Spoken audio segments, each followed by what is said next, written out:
Assalamualaikum warahmatullahi wabarakatuh. Selamat pagi anak-anak. Berjumpa lagi dengan Ustazah ya di pembelajaran tematik. Kita akan belajar di tema 6, subtema 2, pembelajaran 3. Sebelum memulai pembelajaran hari ini, alangkah lebih baiknya kita berdoa terlebih dahulu. Berdoa dimulai. Bismillahirrahmanirrahim. Rabbi zidni ilma warzuqni fahma. Amin. Ya Rabbal Alamin.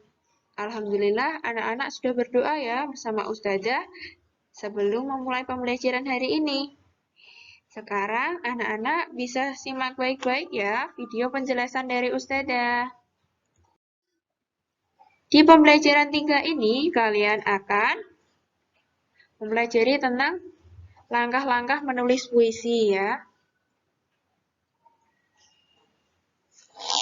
Perhatikan ya langkah-langkah dalam menulis puisi. Yang pertama adalah siapkan alat tulis seperti kertas dan pulpen. Kedua, tentukan tema dan judul puisi yang akan kalian buat. Ketiga, pilihlah kata yang sesuai dengan tema puisi. Langkah keempat, tuliskan puisi sesuai imajinasi dan pikiranmu. Ini yang terakhir adalah bacalah puisi buatanmu secara berulang-ulang agar mengetahui kata yang tidak sesuai ya. Itu tadi ya cara menuliskan puisi ya. Dimulai dari mempersiapkan alat sampai menghasilkan puisi dan membacanya secara berulang untuk memastikan kata yang tidak sesuai.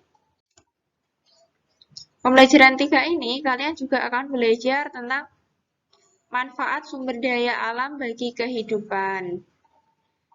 Sumber daya alam adalah segala sesuatu dari alam yang digunakan untuk memenuhi kebutuhan hidup manusia.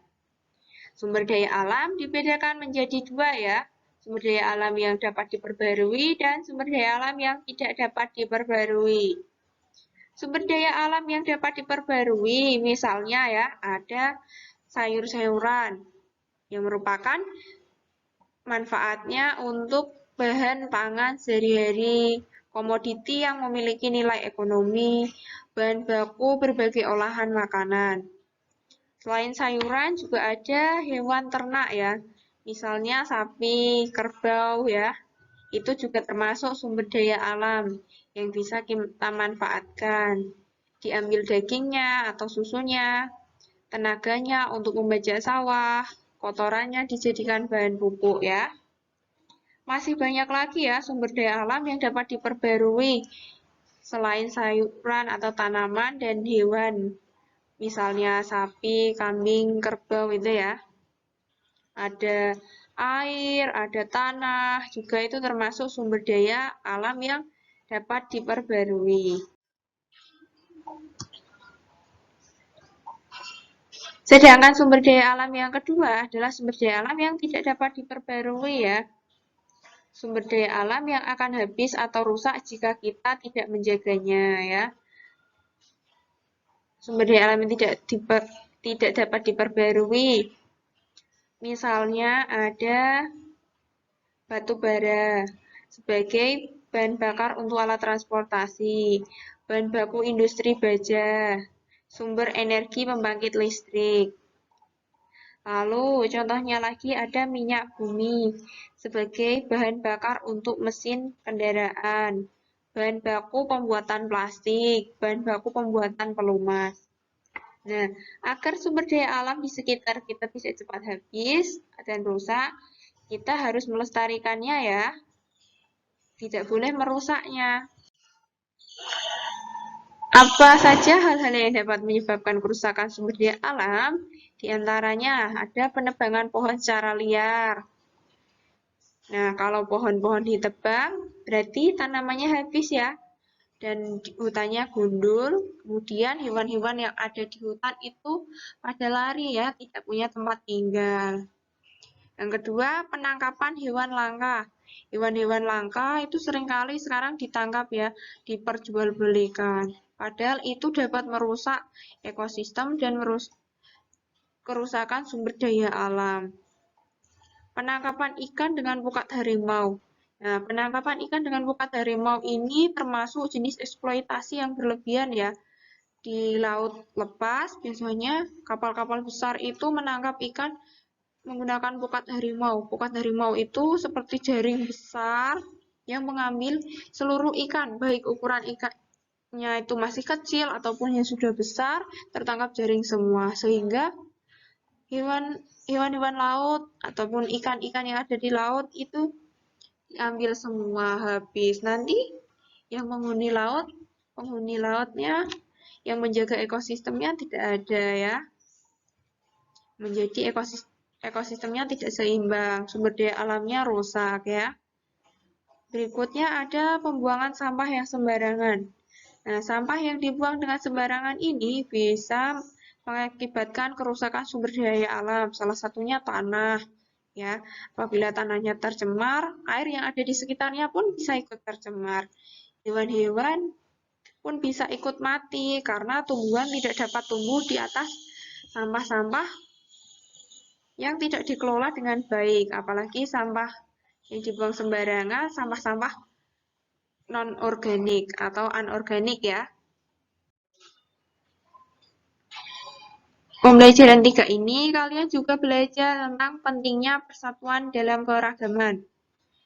Sebagai penerus bangsa, kita harus mempertahankan kemerdekaan dengan kegiatan positif dan semangat persatuan dan kesatuan ya. Nah, para pendiri bangsa Indonesia yang terdahulu telah memberikan pesan bahwa kita sebagai generasi penerus harus menjaga persatuan dalam keragaman. Dalam kehidupan bermasyarakat, setiap suku bangsa tentu memiliki kebiasaan, bahasa, budaya, dan adat yang berbeda. Perbedaan tersebut perlu dikelola dengan baik agar persatuan bangsa tetap terjaga ya. Adapun contoh kegiatan yang bisa menimbulkan persatuan dalam keragaman. Yang pertama, bekerja bakti membersihkan lingkungan sekitar, melaksanakan piket kelas bersama teman-teman, bekerja sama dalam menyelesaikan tugas kelompok, berteman dengan siapa saja tanpa membedakan suku, menjenguk teman yang sakit, melakukan diskusi kelompok secara musyawarah dan mufakat. Nah, itu tadi ya contoh kegiatan untuk menjaga persatuan dalam keragaman ya. Meskipun kita berbeda-beda, berbeda bahasa, berbeda suku, agama, harus tetap menjaga persatuan dalam keragaman ya anak-anak. Demikian tadi pembelajaran hari ini. Ustazah mau mengingatkan, hari ini kita sudah belajar apa saja? Kita sudah belajar banyak hal ya. Yang pertama, kita sudah belajar cara menulis puisi. Diawali dengan menyiapkan alat tulis, menentukan tema dan judul, memperhatikan pemilihan kata, sampai membaca puisi tersebut secara berulang-ulang untuk mengetahui kata yang kurang pas atau kurang sesuai. Yang kedua, kita mempelajari tentang sumber daya alam yang ada di lingkungan sekitar. Ada sumber daya alam yang dapat diperbarui dan sumber daya alam yang tidak dapat diperbarui ya. Kita juga belajar tentang pentingnya persatuan dalam keberagaman ya.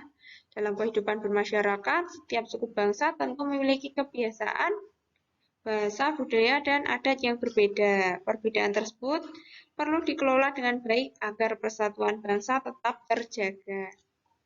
Itu tadi ya anak-anak pembelajaran hari ini. Kalian bisa mempelajari lagi dengan melihat buku LKS maupun buku paket masing-masing ya.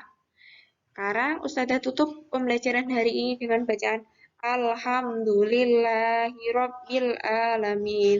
Wassalamualaikum warahmatullahi wabarakatuh. Tetap semangat anak-anak, jaga kesehatan ya.